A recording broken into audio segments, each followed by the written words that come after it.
The image accompanying the headline, "What Silicon Valley Thinks of Women," is prompting some to wonder what Newsweek really thinks of women.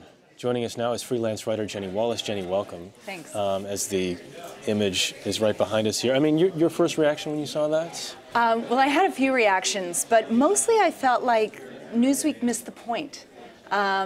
Which is?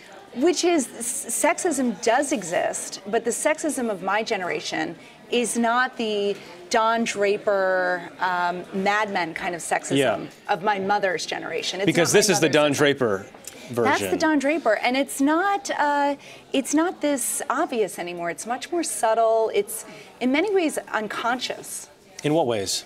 Well, I'll give you an example. You go to hire somebody, right? And the people that we hire are the people that we want to spend time with, and most likely the people most like ourselves. So if you're a man, a white male, the people you are going to be most attracted to working with are white males like you. And then it goes time to promote them. Who is in the office? It's the white male.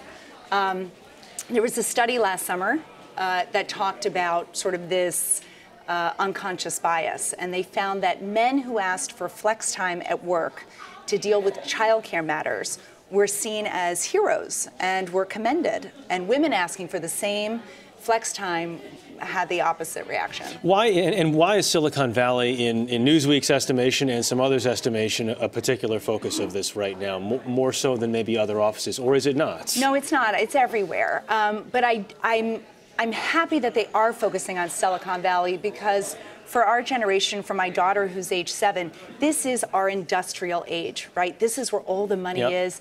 This is where people are making their fortunes and corporate cultures are being created, and the kind of atmosphere that could last for 100 years. So I'm glad we're focusing on Silicon Valley, but it's everywhere.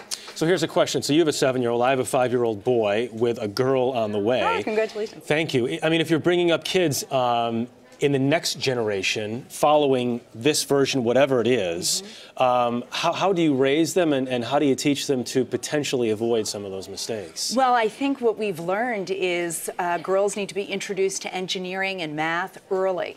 And we're seeing it in the toys that we can now buy for our children. We're raising them to be more gender neutral than even you and I were raised. Jennie Wallace, thank you very much. Thank Appreciate you. it.